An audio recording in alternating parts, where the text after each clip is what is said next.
Professora Michele, o que esse caso revela sobre a saúde mental dos professores? Quando vi o relato da professora Michele de São José dos Campos, confesso que fiquei profundamente impactada. A ideia de uma professora beber água do próprio copo, acreditando que isso represente um gesto tão comum do dia a dia, e descobrir depois que havia fragmentos de vidro ali dentro, é algo que nos choca profundamente. Um episódio como esse desperta indignação, preocupação e profunda tristeza. O menino simplesmente achou que tudo bem ele pegar um pedaço de vidro e colocar no meu copo. Cara, é uma dor muito grande.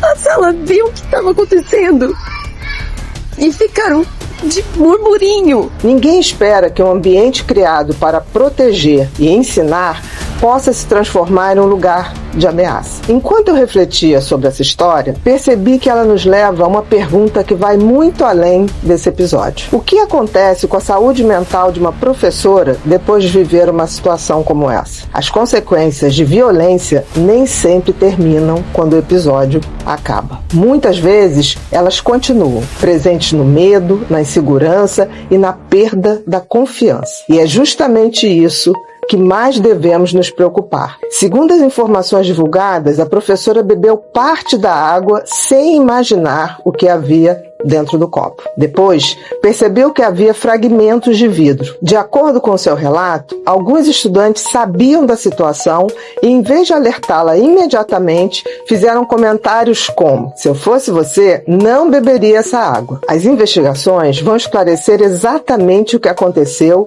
e a responsabilização cabe às autoridades. Ainda assim, esse episódio nos convida a refletir sobre algo muito maior: como chegamos até aqui. Como chegamos ao ponto de uma professora entrar em sala de aula e não se sentir completamente segura no lugar onde deveria existir aprendizagem, respeito e confiança. A escola nunca existiu isolada da sociedade. Ela sempre refletiu os valores, os limites, os exemplos e até as fragilidades da época em que vivemos. Empatia não nasce pronta, ela precisa ser ensinada. Quando uma criança cresce sem aprender a reconhecer o sofrimento do outro, sem limites consistentes e sem adultos que fomentem o respeito, ela tende a aumentar o risco de desenvolver comportamentos cada vez mais graves.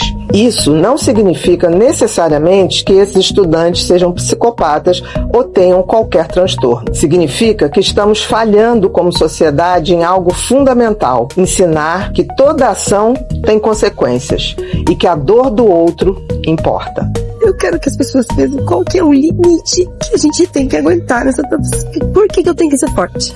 Pra aguentar o que mais? Eu não sei o que fazer. Agora, tem uma pergunta que eu gostaria de fazer diretamente a você, professor. Talvez nunca tenham colocado vidro no seu copo de água, mas quantas vezes colocaram vidro na sua autoestima? Quantas vezes você preparou uma aula com dedicação e encontrou apenas indiferença? Quantas vezes foi desrespeitado diante da turma? Quantas vezes precisou lidar sozinho com situações com as quais nunca foi preparado? E quantas vezes voltou para casa carregando um peso que ninguém percebeu? Porque existe violência que deixa marcas no corpo, mas também existe violência silenciosa, aquela que se repete todos os dias: o desrespeito, a humilhação, a ironia, as ameaças, a desvalorização e a sensação de que, aos poucos, ensinar deixou de ser uma profissão admirada para se tornar uma profissão constantemente colocada à prova. Isso tudo tem consequências profundas para a saúde mental. O nosso cérebro foi feito para aprender e trabalhar em ambientes seguros. Quando um professor entra todos os dias na sala esperando o próximo conflito, a próxima humilhação ou a próxima agressão, o organismo passa a funcionar em estado permanente de alerta. A ansiedade aumenta, o sono piora, a irritabilidade cresce, a capacidade de concentração diminui e o prazer em ensinar desaparece. Não porque esse professor perdeu a vocação, e sim porque ninguém consegue permanecer emocionalmente saudável quando precisa sobreviver antes mesmo de conseguir ensinar. Tem outra reflexão que me preocupa profundamente. Nós esperamos que o professor ensine. Esperamos que ele acolha estudantes em sofrimento, que saiba lidar com crises emocionais, que promova inclusão, que converse com famílias, que resolva conflitos, que ensine valores, que desenvolva habilidades socioemocionais e que prepare as crianças e adolescentes para o futuro. Mas quem está cuidando da saúde mental de quem ensina? Quem acolhe esse professor quando ele também sofre? Quem prepara esse profissional para enfrentar uma realidade que mudou profundamente nos últimos anos? Porque a verdade é que a escola mudou. Os alunos mudaram. As famílias mudaram. A tecnologia mudou e a sociedade mudou. Existe apenas uma expectativa que parece nunca mudar, a de que o professor consiga dar conta de tudo, mesmo quando tudo ao redor mudou. Esperamos que ele resolva problemas cada vez mais complexos, com a mesma formação que recebeu anos atrás. Esperamos que ele suporte uma pressão cada vez maior sem adoecer. E esperamos que ele continue motivado, mesmo quando se sente sozinho. Entretanto, isso simplesmente não é possível. Esse caso da professora de São José dos Campos também revela algo que precisamos ter coragem de dizer. Há muito tempo a educação deixou de ocupar o lugar de prioridade que ela merece. Nós afirmamos que a educação transforma vidas. Aplaudimos nossos professores em datas comemorativas. Fazemos discursos sobre a importância da escola e, ao mesmo tempo, convivemos com profissionais sobrecarregados, emocionalmente exaustos e, muitas vezes, desrespeitados. A que ponto? Até onde que vai isso daí? Não dá, cara, chega. Tô no limite. Já tava no limite. E o limite vai sempre aumentando, a barra vai sempre subindo. O que vai acontecer? Nenhuma sociedade fortalece a educação enquanto enfraquece aqueles que educam. Chegou o momento de compreender que proteger o professor não é defender uma categoria profissional, é defender o futuro de uma geração inteira, porque crianças aprendem muito mais pelo exemplo do que pelo discurso. Quando crescem em uma sociedade que desvaloriza quem ensina, elas também aprendem, ainda que silenciosamente, a desvalorizar. Quando convivem em um ambiente onde o respeito deixa de ser um valor, a empatia também enfraquece. É justamente por isso que episódios como esse não podem servir apenas para gerar indignação. Eles precisam gerar transformação. Precisamos voltar a falar sobre limites. Precisamos ensinar empatia desde a infância. Precisamos fortalecer a parceria entre escola e família. Devolver ao professor a autoridade que nunca deveria ter sido perdida. E, acima de tudo, precisamos cuidar da saúde mental de quem dedica a própria vida a cuidar da formação de outras pessoas. Meus queridos professores, eu gostaria de terminar falando diretamente com você. Se essa história mexeu tanto contigo, talvez seja porque em algum momento você também se reconheceu nela. Talvez não pelo episódio em si, mas pela sensação de entrar em uma sala de aula querendo fazer o seu melhor e muitas vezes sentir que está sozinho. Essa é uma realidade silenciosa que milhares de professores vivem todos os dias.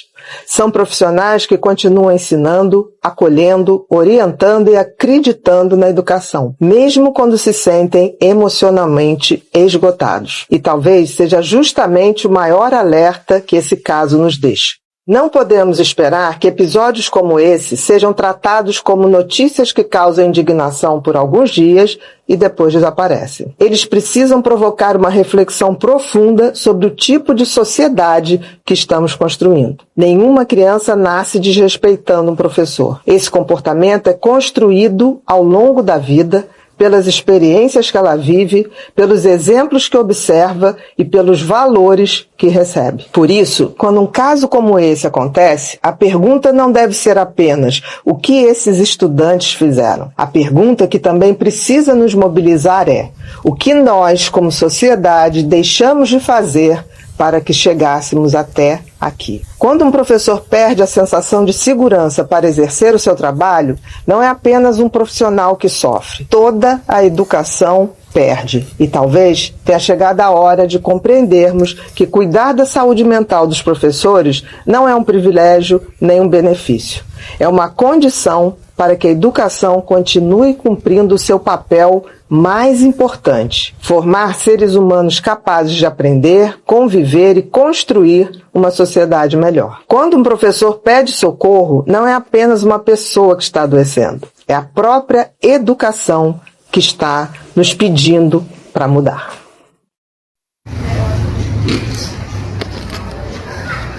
Infelizmente eu venho fazer um desabafo horrível que aconteceu comigo hoje em sala de aula. Meu nome é Michele, eu sou professora em São José dos Campos. E eu não gosto de gravar vídeos sobre mim, eu não faço isso, mas eu não vejo outra possibilidade sem se colocar isso pra fora. Que as pessoas precisam saber. Eu quero que as pessoas pensem qual que é o limite que a gente tem que aguentar nessa profissão. Porque eu já ouvi uma série de coisas. Que tem professores que são mais sensíveis e que não sei o quê. Eu não posso ser sensível? Claro que eu sou sensível.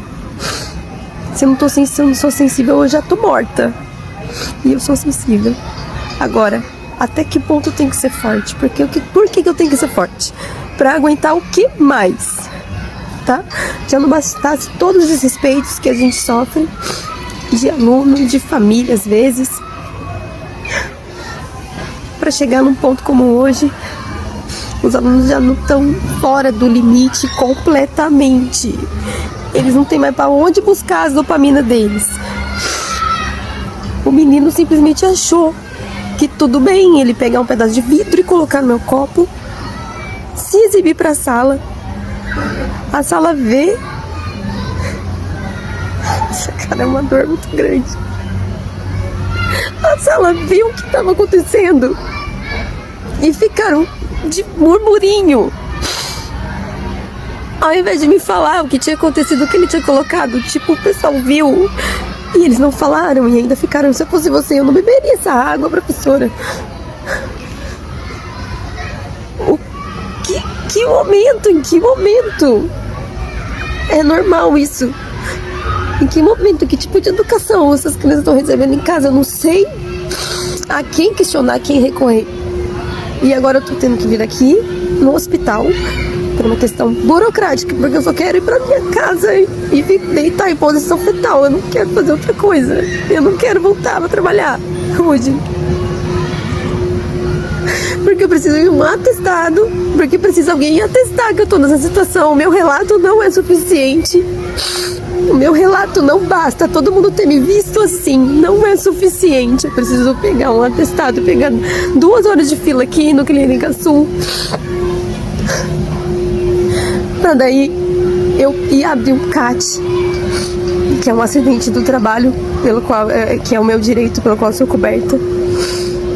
Eu quero saber como é que está sendo aplicada essa lei aí de atenção psicossocial, enfim, das escolas, e lei, norma regulamentadora. Como que as escolas vão lidar?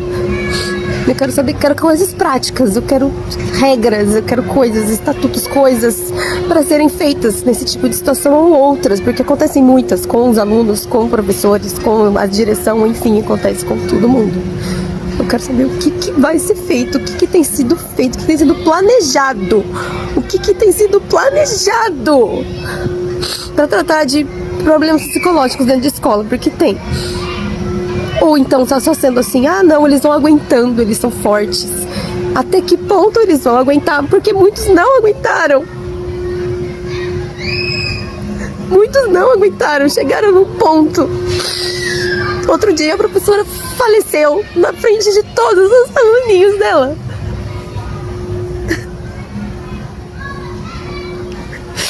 A que ponto e até onde que vai isso daí? Não dá, cara, chega, tô no limite, já tava no limite. E o limite vai sempre aumentando, a barra vai sempre subindo. As demandas vão aumentando, cada vez mais coisas, a gente tem que fazer coisas que não são da nossa alçada, que não são da nossa competência, lidar com coisas que não estão na nossa atribuição. Depois a gente não... O que vai acontecer? Eu não sei. Eu vou conseguir ajuda, eu uso o SUS, eu já me trato, eu só me trato por causa desse trabalho, porque antes eu não precisava de tratamento. Mas aí eu vou ficar me medicando a que custo? Para quê? somente para eu aguentar cada vez coisas piores, cada vez mais coisas. Então não vou normalizar, não tomar remédio também, mas eu vou me tratar. Só que pra mim deu, entendeu? Eu acho que deu. Só que para muitas pessoas não vai dar. Simplesmente, eu vou sair. Educação, às vezes é um propósito de vida. Às vezes é o que a pessoa quer fazer da vida dela. Ela planejou, ela lutou para chegar lá. Chega lá, ela tem que passar por coisas que ninguém deveria. Eu não sei o que fazer. Olá, sou a Michele e venho dar um retorno aqui sobre tudo isso que vem acontecendo. Na verdade, eu não consigo ainda ter dimensão da proporção que isso tomou, mas eu quero já agradecer todo o apoio que eu venho recebendo. Tenho recebido mensagem de alunos, de famílias, dos meus alunos que eu já dei aula há muito tempo, mensagens de carinho, mensagens de esperança, mensagens de apoio mesmo, apoio psicológico, apoio de psiquiatras profissionais, apoio jurídico, tudo isso todo mundo correu atrás devido a essa visibilidade que eu dei. E eu tô assim, me sentindo firme por estar dando essa voz a tantos outros profissionais da área da educação ou da área de servidores públicos que passam por isso diariamente, cotidianamente, por violências diversas, de vários tipos, e eu acho que isso tem que ser dado muita visibilidade, porque é preciso também que a sociedade olhe para os adolescentes, para as crianças. Essas gerações estão totalmente impactadas pelas redes sociais ou outras coisas, transtornos mentais, tá? Não estamos falando aqui de transtornos com que a criança nasce, são coisas que ela vai desenvolvendo ao longo da vida. Então, assim, a atenção das famílias quanto a isso, a presença da família na vida escolar. Então, são muitas coisas, muitas camadas a serem discutidas, né? Eu estou extremamente cansada, isso eu não vou negar. Estou me alimentando mal, dormindo mal, porém é esse o único objetivo agora, de dar voz a tudo isso e tornar público a realidade da educação no Brasil. Oi, gente, tô aqui com a minha amiga, minha companheira Michele, essa professora de luta, corajosa. Tô aqui para informar que nós, enquanto bancada feminista, entramos com uma ação no Ministério Público questionando a Prefeitura sobre os protocolos de combate à violência no ambiente escolar, de apoio psicossocial aos professores, aos educadores das escolas, e oficiamos a Prefeitura também na cobrança disso que deve ser para nós um direito garantido em defesa da educação. Eu tive reunião agora com a Secretaria de Educação, que eles chamaram de reunião de acolhimento, e aí eu percebi que tinha informações desencontradas, mas principalmente, né, eles querem resolver esse assunto, encaminhar o que aconteceu com os estudantes, mas é que não é somente sobre isso, né? Então, questionados, elas falaram que não tem, né, um projeto para aumentar a quantidade de psicólogos dentro da escola, que isso não é da alçada delas, que a saúde do servidor é uma coisa para ser tratada na Secretaria de Saúde, então não existe essa conversa, um encaminhamento. Existe a medicina do trabalho e a gente deve procurar, mas são caminhos com protocolos muito que não são claros e que a gente não tem conhecimento. Então, enfim, senti que não existe uma intenção de ter um procedimento com relação à saúde mental dos professores. Então, saímos daqui no 0 a 0. É por isso que a gente vai cobrar até o fim que essas reivindicações sejam atendidas. Gente, olha onde eu tô aqui, ó, na medicina do trabalho, um lugar onde tem servidores, né, pessoas sérias, e um lugar com certeza onde tem protocolos.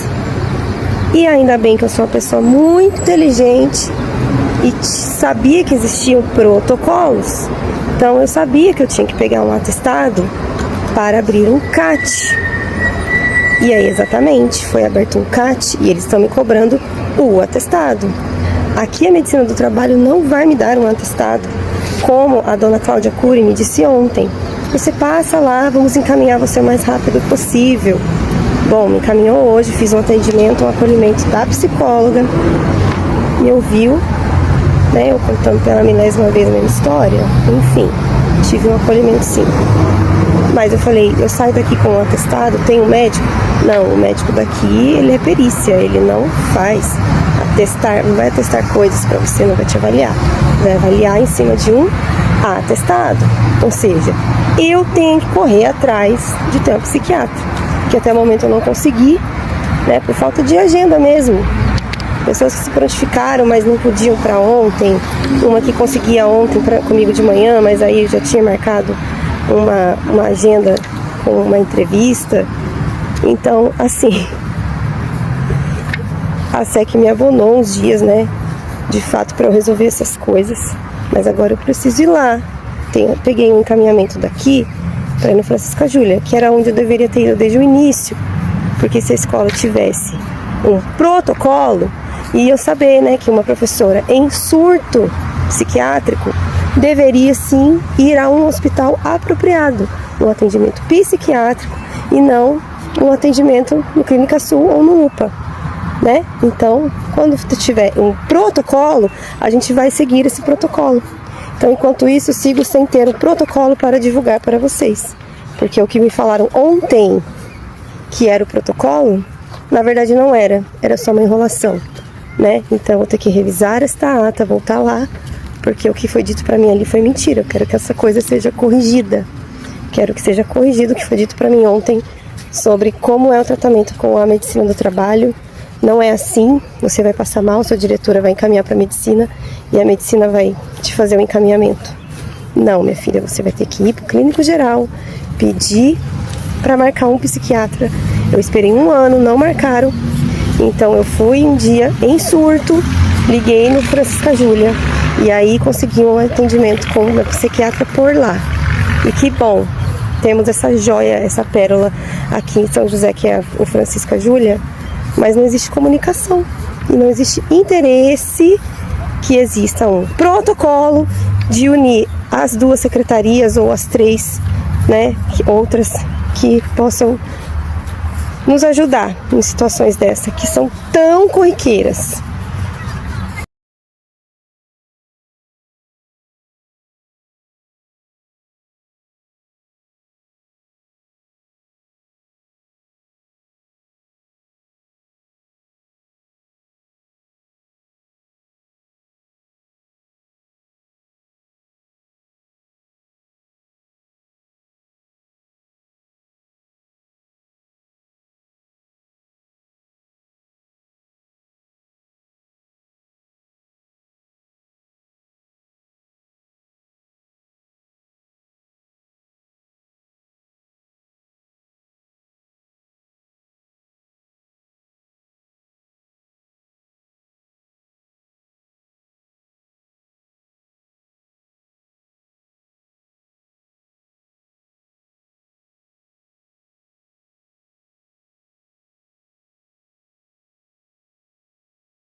Própria Michele, a professora, emprestou para a nossa equipe. Vocês estão vendo?